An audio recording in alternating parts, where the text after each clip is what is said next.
Hello and welcome to Speak a Dogcast. My name is David Barb, Animal Behavior Specialist, and I'm broadcasting from WOUF Woof Studios in beautiful Palm City, Florida.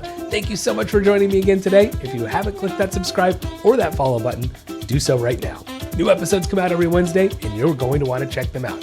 You can also follow me on Instagram at Speak a Dogcast and become a patron of the show today at patreon.com/speakadogcast. Yes, even more amazing exclusive dog training content coming your way over there. And of course, guys, if you love what you're hearing, whether you're a new listener, a longtime listener, if you love the show, do me a favor, scroll on down, give me that 5-star rating, give it a click, Apple Podcast user, Spotify, make sure you leave me a rating or review. I would really appreciate it, guys. Now, today on the show, we're going back to basics. It's time to talk about that walk again. Yes, the most important part of our dog training, the most overlooked part of our dog training. A lot of good details in there today.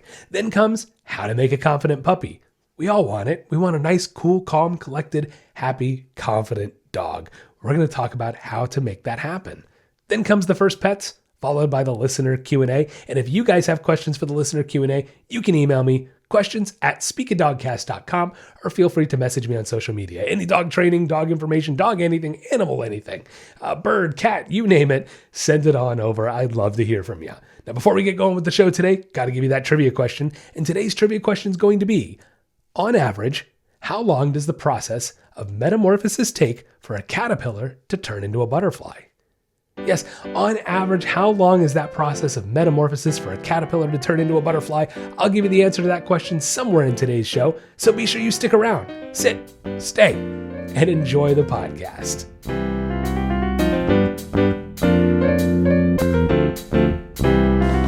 Next on Speak a Dogcast, back to basics, the walk. That's right, there's nothing more basic than the walk when it comes to your dog training. Look, it's a catchphrase at the end of all of my episodes, get out there and walk your dog. Sure, catchphrase, but the reason I say it is because the importance of it. I cannot stress it enough to everyone out there. You have to get out there and walk your dog. And more importantly, you have to get out there and walk your dog properly, guys. Look, walks are 85% mental and only 15% physical. Did you hear that? 85% mental and only 15% physical. If you put all the focus on the sniffing and then just pulling and then that's not mental stimulation, guys. That's just a free-for-all. There's no structure. There's no rules. There's no boundaries. That's not what a walk is about. You ever seen a dog out there with their owner? They're right next to their owner. The head's down. They're trotting along. They look like a dog in the zone, right? It's because they are. They're in the zone of the walk.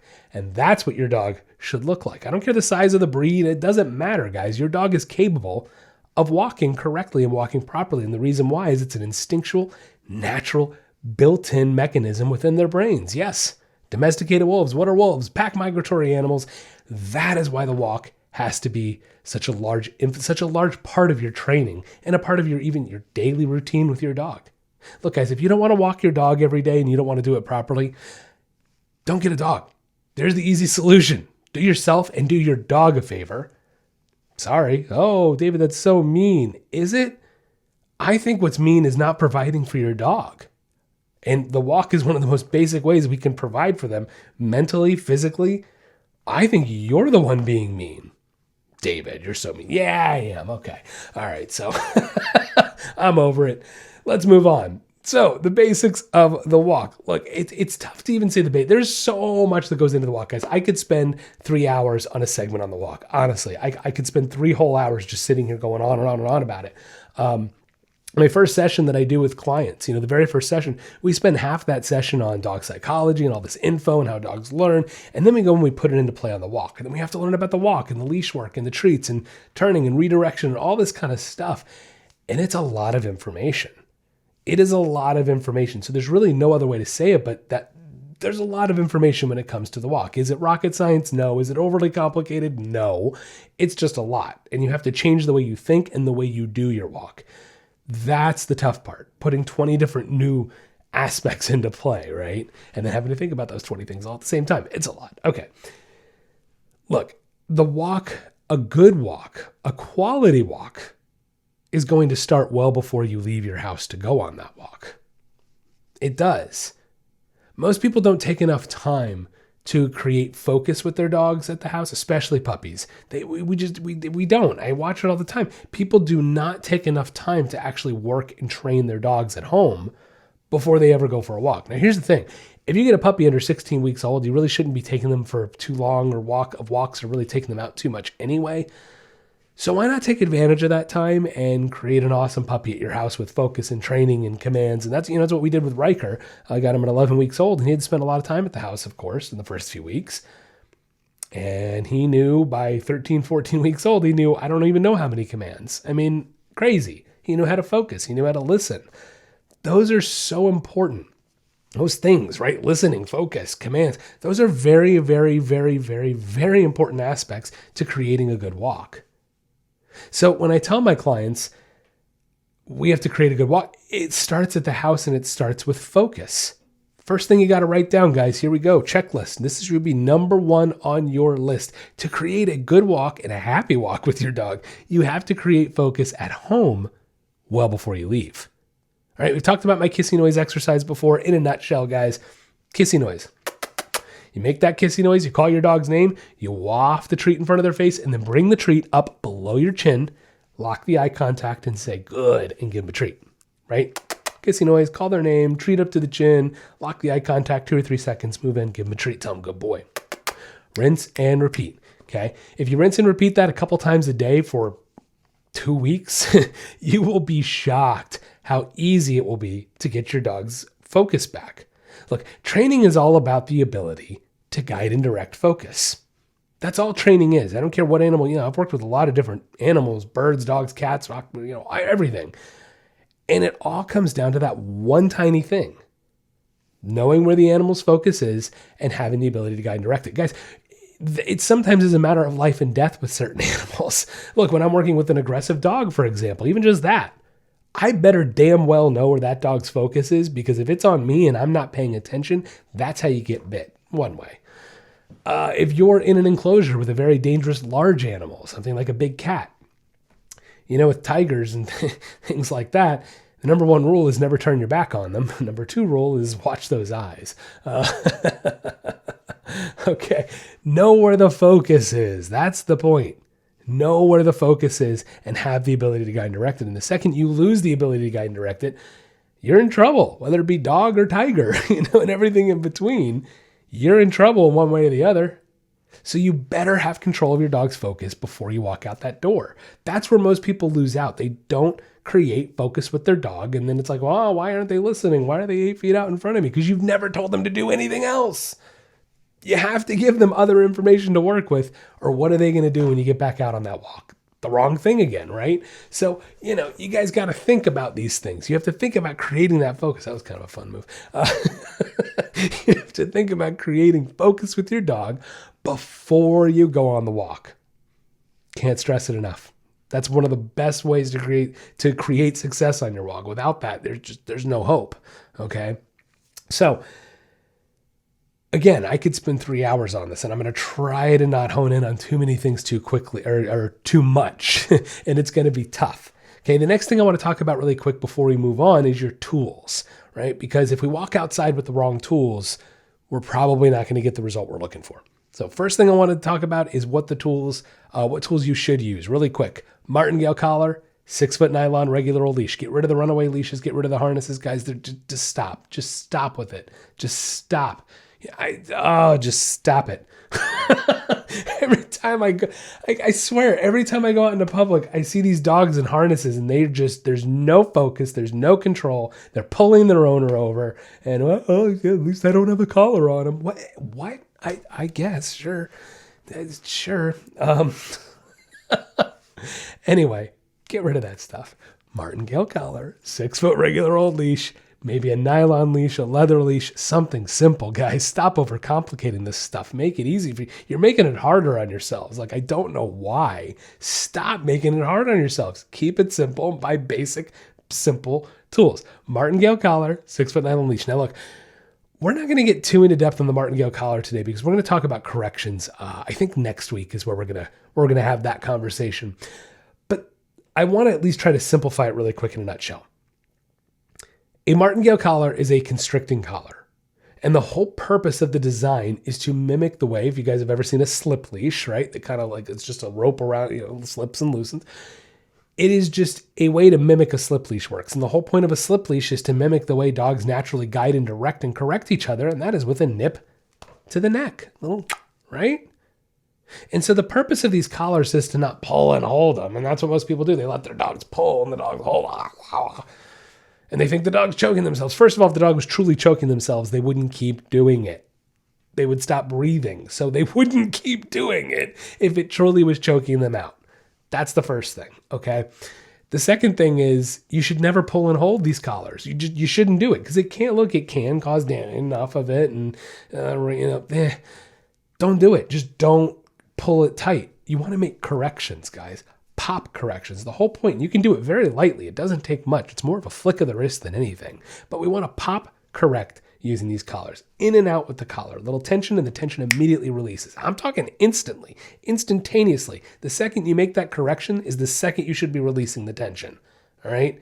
So we're going to talk more in depth about that on a segment coming up. And like I said, I think that'll be next week. We'll talk about corrections in depth. But I just kind of wanted to gloss over that a moment and just kind of talk about this. So we have the correct leash. We have the correct collar.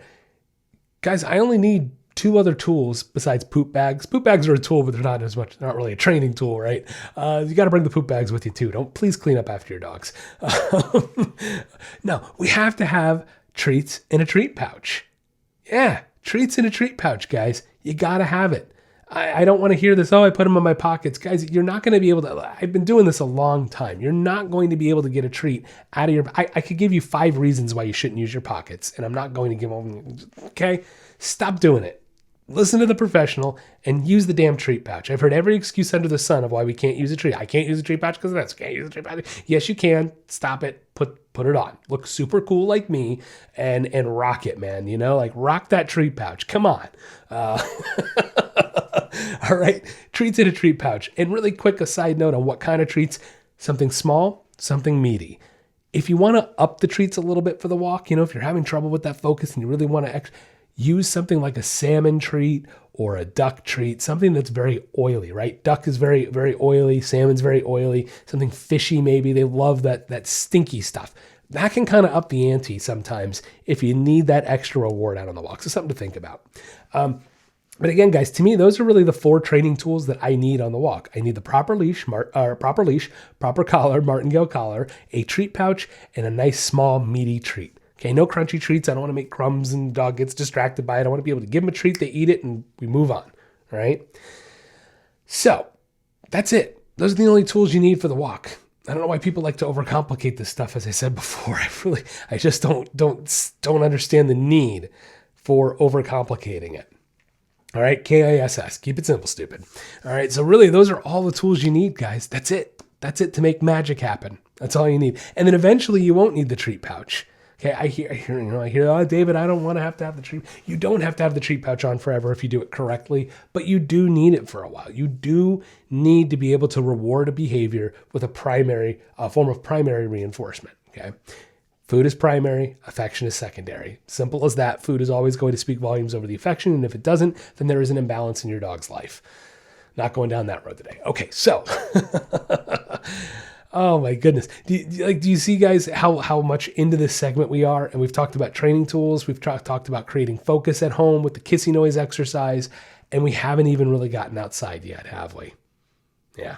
There's a lot of aspects to the walk that you have to think about. But look, if I want to really keep it like uber, like as we're kind of like maybe halfway through this, if I want to keep this uber simplified, like really simplified, I need the right tools. That's the first thing, right? Need the right tools. That's number 1. Number 2, I need focus. I have to have focus from my animal in order to be able to teach them, to train them. Look, it's no different in school. Teachers have to have focus from children. That's part of the reason teachers are having such a hard time, because kids don't know how to focus anymore. So we have focus. Okay, the right training tools. David, focus. You're having a hard time. The right training tools. Our dog has to know how to focus. All right. The next thing is we have to be able to redirect their focus once we get outside. And if you don't have a mechanism to redirect their focus, kissy noise is one way. The proper collar is another way. Being able to give proper corrections is another way to be able to redirect focus out on the walk. Now, there's more secrets to it than that I'm not going to give you all the answers today. If you're really interested, check out the virtual training programs, guys. Yes, you can email me questions at speakadogcast.com. We can set up a consultation. We'll talk more in depth about your dog and what's going on, and we can formulate an amazing training program that'll be just for you guys. And get your dog under control, get the walk under control. So feel free to reach out to me, and we can talk more about the virtual training. But yeah, I'm not going to give away all of the secrets today, as well as we'll start giving more of those secrets out on the Patreon as well. So once again, be sure you check out my Patreon page, patreon.com/speakadogcast. Become a patron of the show today and get more in-depth dog training information. That's right. Okay, so once we get out on the walk, like I said, you have to have a way to redirect it. That's the third thing. And once we can redirect and control focus, well, then you have to have a way to reinforce it. And that goes back to the tools. That's it, guys. If you can do those things, if you can have the right tools, create focus before you go on the walk, have the ability to redirect that focus on the walk through certain mechanisms, and then have the ability to reinforce that redirected focus, you're going to be gold, because that can literally get you out of anything. Let's think. I'm out on the walk and I see a dog coming at me. My dog is maybe showing interest. Well, do you have the ability to redirect their focus? Yes. Okay, do it. Did they redirect their focus? No. Let's try a little different redirection, or maybe a correction. Did that do it and redirect their focus? Yes. Are they focused on you now? Yes. Good. Reinforce and strengthen that behavior. Cool. Is your dog showing less interest in the dog approaching now? Are they keeping their focus with you? Yes. Good. Reinforce and strengthen that behavior. Before you know it, your dog is ignoring the dog walking by, just by having the ability to guide and direct focus, redirect, and reinforce. That's how simple this can be. Now I know, there's a lot, there's a lot that goes into that. But if you can sort of take those basic concepts, those constructs, and put them aside and go, oh, look at that. That's really all it takes. Yes is the answer. All training is the ability to guide and direct focus and reinforce behaviors and punish behaviors too. I mean, that's, reinforcement strengthens behaviors. Punishment is going to weaken and decrease behaviors. Okay. It's that simple. It really is. And so if we have a mechanism to create restraint, we have a mechanism, leash and collar. We have a mechanism to redirect, leash and collar. We have a mechanism to redirect, a second mechanism to redirect, kissy noise, calling their name. I have a way to reinforce and strengthen behavior, food and affection. You've got everything you need.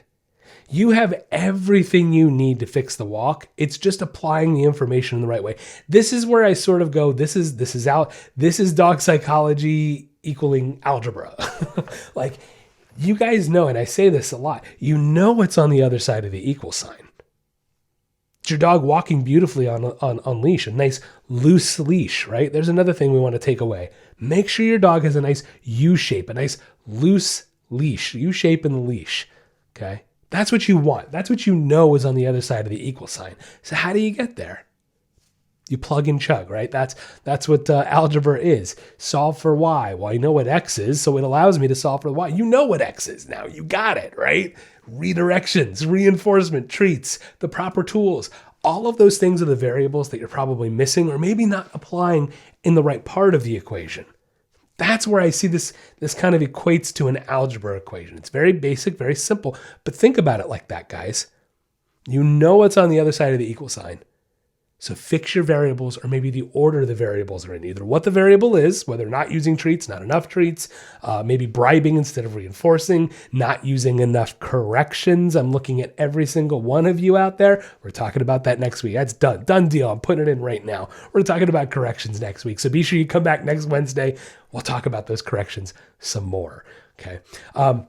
But again, guys, keep it simple. So let's just rewind a little bit. Let's talk about it. We want to create focus before we walk out the door using that kissy noise exercise, proper tools, martingale collar, 6-foot nylon, or leather leash. Okay. We're also going to have small meaty treats and a treat pouch. Those are the 4 tools you must bring with you on the walk every single time. If we create focus before we walk out the door, then it allows us to be able to redirect and keep the focus once we're outside. Remember to always reinforce when your dog is keeping focus and paying attention to you. If you feel like you're not getting where you need to, and then maybe they're pulling, maybe they're distracted, redirect. Once they redirect to you, reinforce and strengthen that behavior. Before you know it, that undesired stuff, the pulling, the over-sniffing, that it starts to go away, and they start kind of checking in with you more and looking up at you and go, hey, do you have something? Hey, do you have something? Oh, there's another. You're gonna do that. Watch you. You're gonna work through it with another dog, like we talked about. You're gonna see another dog. You're gonna redirect, and then a couple days later, your dog is gonna see another dog, and instead of paying attention to the other dog, it's gonna all of a sudden look up at you, and you'd be like, holy crap, David was right. Yep, that's right, guys. Okay, so if you take these tips and you implement them correctly, for lack of a better phrase, do what I tell you, you're going to see the results, guys. These are the basics of the walk. This is how you get there. Basic building blocks. Take your time, step by step, and in no time, you'll have a nice loose leash and you'll be walking wonderfully with your dog.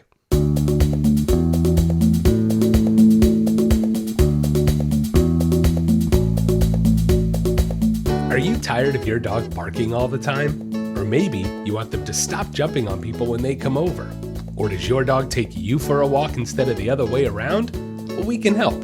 At the Nature of Training and Speak a Dogcast, we are committed to improving the relationships and lives people have with their pets. No matter what behavioral issue you are experiencing, from an unruly puppy to more severe issues, we can help. Our virtual training programs are catered to you and your pet and create a training plan that gets results. For more information, you can check out our website at www.thenatureoftraining.com or find us on Facebook or Instagram at Speak a Dogcast. With the ability to connect, teach, and train with pet owners around the world, together we can make a better home for our furry friends. The Nature of Training and Speak a Dogcast, helping you achieve success with your pet.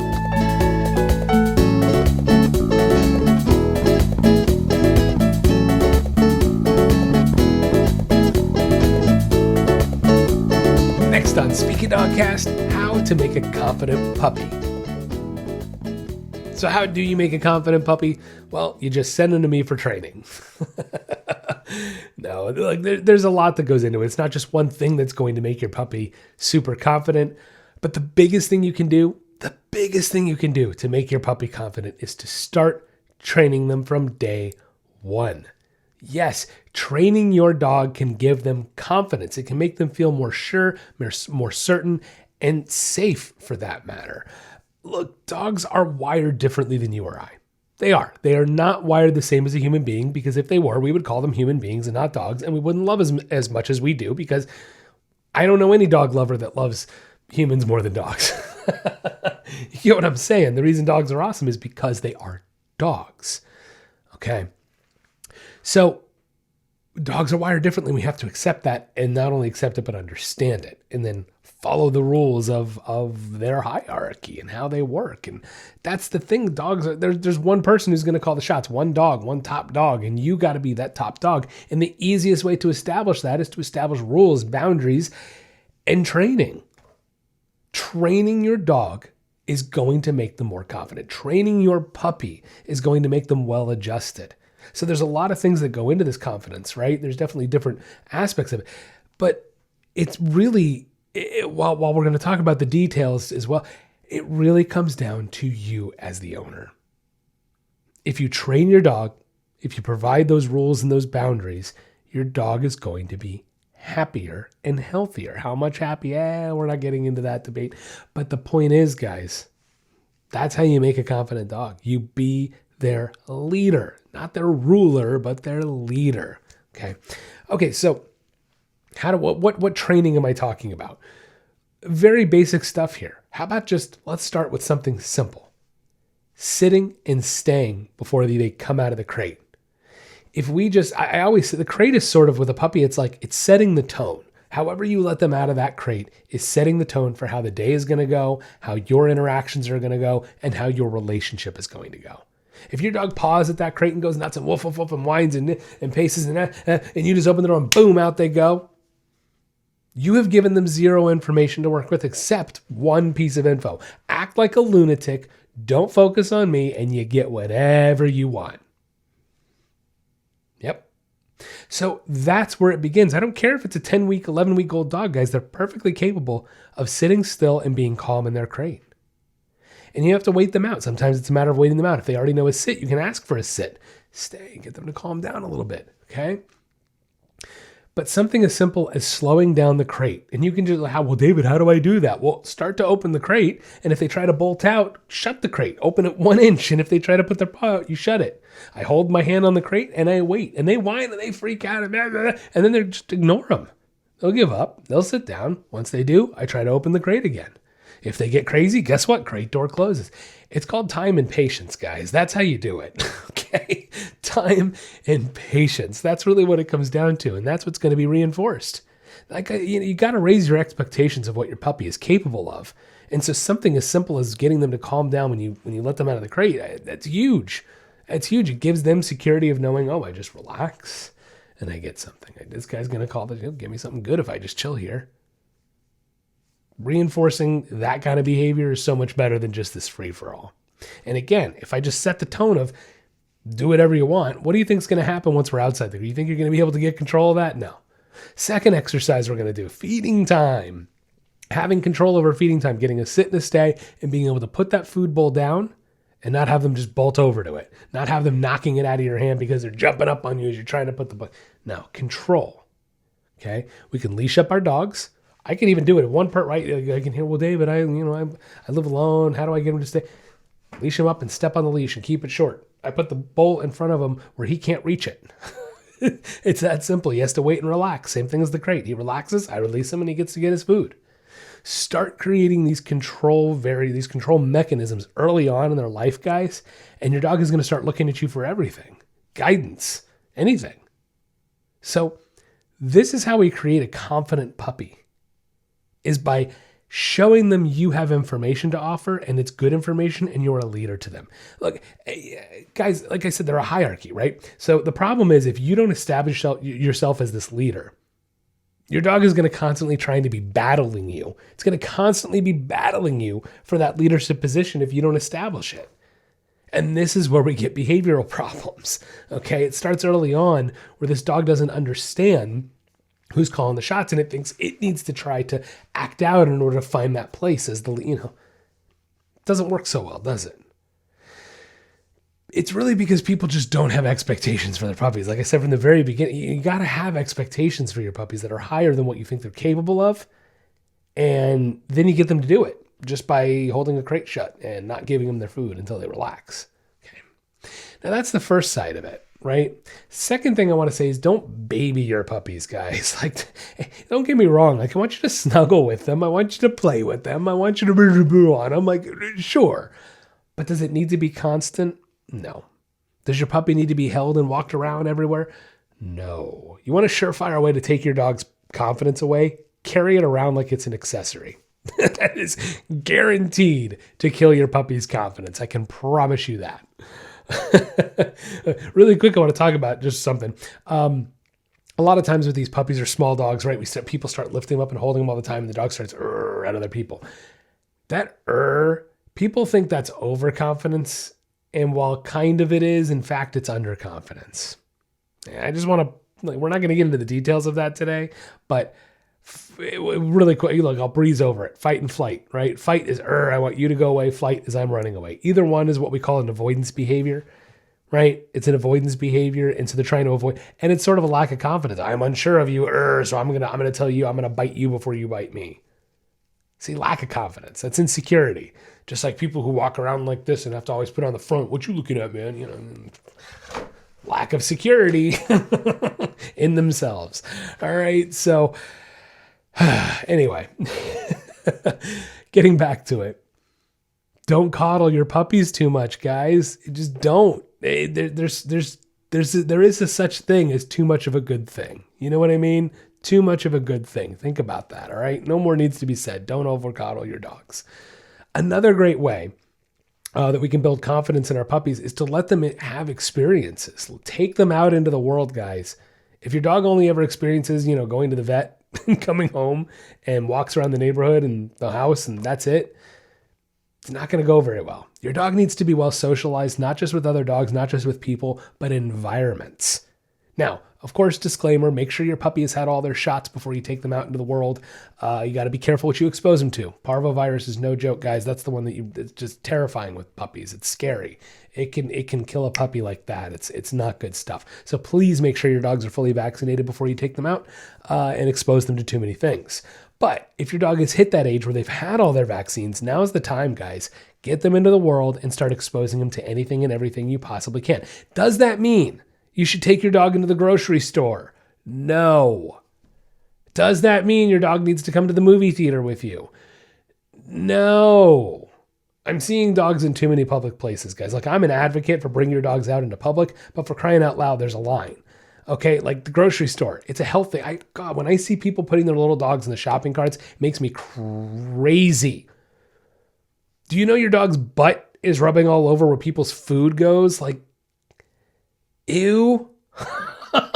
I love dogs more than the next person, but ew. What is wrong with you people? Like, stop it. Stop it. Take your puppies to puppy-friendly places, businesses that encourage you to bring your dogs. Guys, there's plenty of businesses and companies out there that are more than happy to take your dog in. Take your dog in. Yeah, that sounds weird. There you go. Look, one of my favorite places to take puppies for building confidence, Home Depot and Lowe's. Yes, you are allowed to bring your dog into Home Depot and Lowe's. Obviously, I'd like to, if you can make sure they're housebroken, that would help. And if not, please bring stuff to clean up with you guys. Don't make the Lowe's employees and Home Depot employees do that. Okay, that's a little side note. Make sure you bring cleanup tools with you. But guys, they're fantastic. They're very right. Think about it. Home Depot is very loud. It's very echoey. There's a lot of different weird smells and sounds and sights. Taking your dog out into the garden section and letting them climb on the soil that's stacked on the pallet, climbing up on an awkward texture feeling underneath their paws, putting them in, like, this is the kind of stuff that people are like, so what the hell's the point of that? Guys, it builds confidence. I know this sounds ridiculous. Like, I take dogs to playgrounds sometimes and teach them to go up and down the slides because it's awkward. It's a little weird. We do it safely and carefully and leashed up. But we do them to get it over it. Jumping on maybe a picnic table, like up onto the chair, where we sit. Same thing, not up on the top where people eat from, but the bench part where we sit down, those kind of things. Because a puppy's not going to be a little trepidatious maybe about it, a little cautious. And if you can push them through that, you'll see it. They almost get excited that they finally do it, that they finally overcome maybe what they're unsure of. I think that's a lot of what's wrong with society today is we don't want to be pushed out of our comfort zones. I think pushed out of your comfort zone is healthy and it's necessary. There's no other way to grow. There's no other way for personal growth without being pushed outside of your comfort zone, guys. It's as simple as that. It's as simple as that. My safe place. No, get pushed out of your comfort zone and be okay with it, guys. Grow from it, overcome it. It's such an awesome feeling to do that. And with your dog, it's no different. Guys, dog training has taught me so much about life. I mean, how cliche and ridiculous does that sound? But working with animals, it's not just dogs too. It's with all these different species and being able to see the way a bird thinks to some degree, right? You can still see. You can see the patterns they form and the decisions they make. A primate, watching it's humbling and incredible, and it's pushed me sometimes outside of my own comfort zones and my own limits, and it's been such an amazing part of my life to the point that I've wanted to keep making a career out of it. Sure, there's certain aspects of every career maybe you don't love, but I can't say I would trade it for much or anything. I mean, really, it's been such an experience. And that's why I just want to make this side note that's my confidence has grown because of being pushed outside my comfort zone. Look, I can't even, some of you might listen to me on this podcast and, sound like, what I'm trying to say is see, look at this. It's even trouble for me to vocalize this, but making a podcast and putting myself out there like this, I don't mind getting in front of people and being on mic. I've done it before in front of a couple thousand people and whatever. But for some reason, like taking information and things and then personal stories and all these things and really putting them out there into the world, it's a vulnerable kind of thing. And it was a little bit outside my comfort zone. And it's been kind of this growth, being able to be a little more, honest with people I don't even know, and have these talks and discussions about dog training, and then people reaching out to me and messaging, and that even put me outside my comfort zone. What if I say the wrong thing? What if I do the wrong thing? What if and I still fight that battle too, but it's, again, I know I'm getting a little off topic, but at the same time, it's very on topic. Thank you all for listening, I guess, is what I'm trying to say, because it's helped me grow. It's pushed me outside my comfort zones and my limits to make me a better trainer, hopefully a better person. And every day I strive for a little more. And I hope you guys do too. And so I want you to take that and carry it over to working with your puppy. Make your puppy confident. When they all of a sudden get to something and they don't want to do it, don't scoop them up and go, it's okay, I'm not going to make you do it. Instead, go, come on, you can do it. Encourage them. Use food. Motivate them. Get them over those humps. That's what builds a confident puppy, guys. Look, I could talk about the socialization and stuff too, because it's important. But that's what it really comes down to, is what we just getting them out of their comfort zone, pushing them through those moments, and gaining success. You should do it in your own life, and you should do it with your puppy as well. I wasn't expecting to go down a little bit of that road today, but it's true. Be okay being outside of your comfort zone. It's good to be a little uncomfortable sometimes, isn't it? In a way. So I hope you guys can take some of that information and put it to use with your puppy. Make a more confident dog, because there's too many dogs out there that are lacking confidence. I want dogs to feel comfortable in their own skin. I want them to take leadership information from you. I want you to be their leader. So be a leader to your puppy. Put them in situations where maybe they don't feel comfortable, to push them through it, to make them feel comfortable and make them feel confident. That's what's going to make a confident puppy. Socialize them with other dogs, socialize them with people, but be their leader and be confident to give them confidence.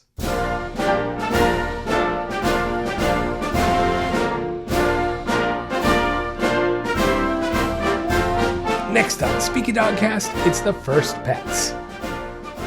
Today on The First Pets, we'll be talking about James Madison.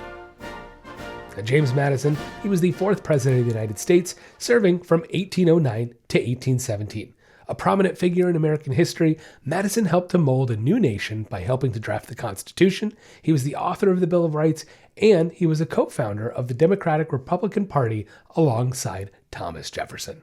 Now, Madison married later in life at the age of 43 to the widower Dolly Payne Todd, who was only 26 years old. But her sociability and likable personality increased the president's popularity. Now, the president was actually in weak health for most of his life. Now, this might be one of the reasons that they never ended up getting a dog. However, Dolly did have a pet macaw named Polly. Polly, here we go. Polly would sit on Dolly's shoulder, and she would often use the bird as an icebreaker, especially when some guests found themselves a bit shy meeting the First Lady. Kids were known to actually gather outside the Madison's home to watch Polly. Sometimes Polly would have Dolly do tricks for all of the kids. And during the War of 1812, the British actually invaded Washington, D.C., and the president and Dolly had to evacuate the White House in a hurry. Now, with limited time and limited space, Dolly famously saved the iconic portrait of George Washington, and of course she brought Polly as well. Now, once taken to safety, Dolly arranged for Polly to be taken to the French consulate for a short time to be sure she'd be okay. Now, macaws can easily live for 50 years or more, as we know, and it was rumored that Polly outlived Dolly, but there's no actual evidence to support this. The First Lady passed away on July 12, 1849, and there's actually no mention of the bird after this time. The answer to today's trivia question, on average, how long does the process of metamorphosis take a caterpillar to transform into a butterfly? On average, metamorphosis takes about 18 days for a caterpillar to turn into a butterfly. But in harsh environments such as deserts, the process can actually take years.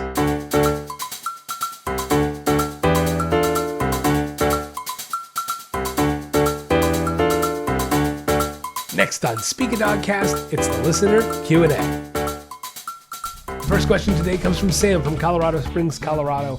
Sam says, I have a problem with my dog listening, especially getting her to come back to me. Now, I know you talk about treats on the podcast, but I really don't want to have to rely on food to get my dog to listen. How can I get my dog to listen better, but not use food?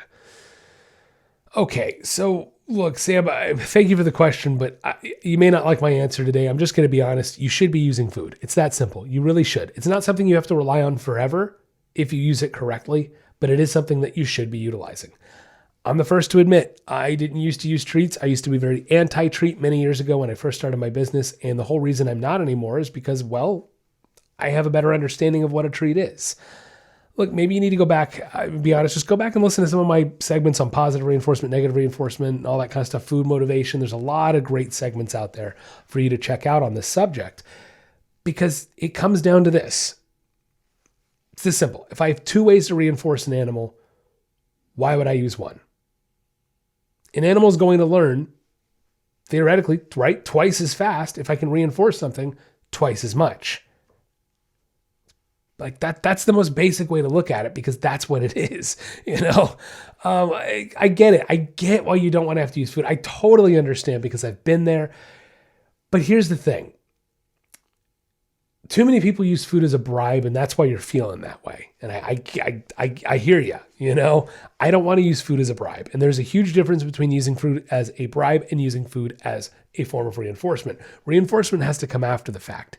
And if it comes after the fact, then it's going to just strengthen a behavior. If it comes before the fact, it's not really strengthening anything. It's just a bribe. You see what I'm saying? So if you can utilize food correctly, you really need to be. It's that simple, Sam. You really need to be. It's not even if you can utilize food correctly. I know you can. So you should be. But look, it really comes down to that. I have two forms of reinforcement, positive reinforcement and negative reinforcement. And so what you're saying is you want to rely on the concept of negative reinforcement and punishment, right? Apply a punishment, remove it. Apply a punishment, remove it. And through trial and error, your dog figures out, okay, every time I do this thing, I get a punishment. Every time I back off, the punishment goes away. I'm going to stop doing that bad thing. You're not wrong. But the likelihood your dog is going to want to keep doing the right thing is not going to increase unless you do something to increase it. You see what I'm saying? So sure, punishment and negative reinforcement get the dog to stop doing the behavior you don't want. But if you want to increase the likelihood of them doing the right behavior again, you better use some positive reinforcement. You better reinforce, and you can't use negative reinforcement in that moment. There's nothing to utilize that. So you have to use positive reinforcement. Now you could do a good boy, maybe like there's all kinds of different positive reinforcement. But in this scenario, we're specifically talking food, right? Because that's what you're talking about. So that's what we're referencing. But just for the record, for all my listeners, positive reinforcement unto itself is not food. Okay. There are many different kinds of positive reinforcement, depending upon what the situation is, the motivation is, all of that stuff. Food just happens to be one that's almost always a motivator. Okay. That's simple. Always going to increase behavior, almost always. All right. So Sam, I'm kind of giving you the long answer, long run here, but you kind of have to see it from every angle. That's the reality of it. If I'm not giving my dog a reason to increase the behavior I like, then they're just not as likely to want to keep doing it. It's not saying they won't. The punishment and negative reinforcement might be enough, but I can tell you, might be enough. You see what I'm saying? Might be. But I can damn well guarantee you, if you bring primary reinforcement into the picture, such as food, and you increase and you start positively reinforcing with food stuff you like, and it's going to increase the likelihood your dog's going to want to do it again. Really quick before we can move on to the next question here, Sam, I'm going to give you another little example. When I first walk in with a dog at a consultation that I've never worked with, I start really basic. All right. Normally the dog's jumping on me or barking or whatever. It's pulling this way or that way on the leash. Usually I leash them up. I have my treat pouch on and I wait. I might use a little correction here, a little correction there, depending on what's going on, but I wait. I don't talk to the dog. I don't ask him to sit. I wait. And eventually the dog finally goes, well, screw this. This isn't getting me anything, bouncing around and acting like a lunatic. And then they sit down and relax. And then I go, boom, treat. Reinforce that. And all of a sudden they get up, they start jumping on me again. But this time, instead of 3 minutes of going nuts, it's only about a minute. And then they stop and sit down again and go, wait a second, this guy gave me a treat the last time I sat down. Sit, boom, treat again. Dog's going to go, whoa, mind blown. I just sat down 2 times in a row and this guy gave me food. Every time I jump all over him, I don't get a damn thing. Which one is your dog going to want to choose? But let's look at the scenario in a different light. Let's say I don't use food. And so all I do is kind of correct and ignore them, and then they sit down. And they sit there and they're relaxing. And they're giving me the behavior I want, but I'm not going to do anything. No food. I might say, good boy. And then they jump all over me again and they sit down and they go, good boy. And then they jump all over me and they sit down. That's usually what's going to happen. They're not going to want to sit down because I'm not giving them much a good boy. That's fun and all, but they get good boy all the damn time. And good boy is affection. And affection is what we call secondary reinforcement. Primary reinforcement is always going to speak volumes. So do you see what I'm saying? In the scenario with no food, the dog has no motivation to continue sitting there. Why? I'm not getting anything out of this. What's the point? There's literally no reason for that dog to continue sitting there. But if I keep reinforcing it and strengthening it, that dog is going to keep sitting down. Eventually they relax and lie down and totally give up and just calm down. I've had that happen so many times at a consultation, and then the owner looks at me and goes, I've never seen my dog relax like that. Because you've never taken the time to reinforce it with food. All right, Sam, I know that was a long answer, but there it is. Proof's in the pudding. You have to use food. Get yourself some treats in a treat pouch. That's your solution. Next question. This comes from Emily from Ohio. Emily says, hi, David. I have 2 dogs. They're really good pups and are really well-mannered, walk nicely on the leash with a nice loose leash. Just all around, they're really good dogs. I take them for a big walk every single morning, and after the walk, they come back and they'll sleep most of the day. Now, I work from home, and they just chill with me all day, but then my husband gets home at the end of the day, and after they say hi to him, they start playing a lot for like at least an hour or 2. They always do it when he gets home, even though they've been sleeping all day. Now, I even remember my dogs doing the same thing when I was a kid with my dad. Why do they do this? Emily, good question. This is a common thing. Yeah, look, it's competition is really what it is. And there's a couple aspects to this, right? You're home all day, so you're not as exciting to your dogs as your husband is. It's just the truth. And like my wife's the same thing. Like they get so excited to see my wife. And my dogs do the same behavior, right? They'll play, they'll show off a little, right? People go, oh, they're showing off. What they're really doing is actually competing for affection. Believe it or not. Yes. Because that's what predators in general do. It's what playtime is. It's learning competition, because competition is a natural, instinctual part of a predator's life, including ourselves. We do the same thing. Think about it in social settings, right? We do the same thing. We walk in a room, maybe we put on a little more of a front because we're seeing our friends and haven't seen them in a while. And maybe you lost 5-10 pounds and you're trying to look good and you're going to, right? You're competing for affection. You don't even realize it. I love psychology. So you see what I'm saying? They're competing a little for your husband's affection. It's a normal thing to do. It's a normal behavior. However, if it does get it doesn't sound like that's what's happening here because you didn't even say it. And you said they're, good, well-behaved, well-rounded dogs. But if it gets a little out of control, if it gets a little feisty, sure, I want to keep it in check. I want to ensure. Nemo used to do this a lot when either one of us would get home. Now I'm home with him a lot now more, but yeah, when either one of us would get home from somewhere, Nemo used to really rile up the other dogs and try to, he'd get feisty. Nemo had issues, right? We've talked about this. Nemo had issues. He doesn't do that anymore. He plays very nicely, but, yeah, it's a common competition thing. Now, can I prove anything beyond that? No.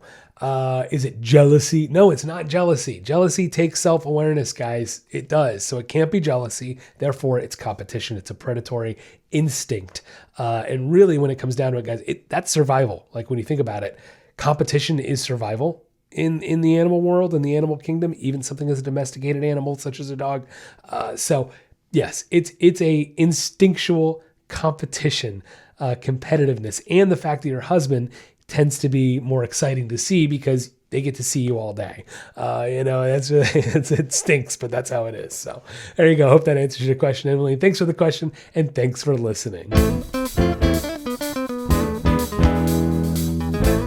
That'll wrap up the podcast today. Thank you so much for listening in. If you haven't clicked that subscribe or follow button, do so right now. New episodes come out every Wednesday. You're going to want to check them out. You can follow me on Instagram at Dogcast. And don't forget, our YouTube channel is launching next week. You're going to want to come back and check it on out, guys. Yes, YouTube channel launching next week. Become a patron of the show today at patreon.com/SpeakADogcast. And thank you to my patron, Regula Wright. I appreciate all the support. Have a wonderful week. And don't forget, get out there and walk your dog.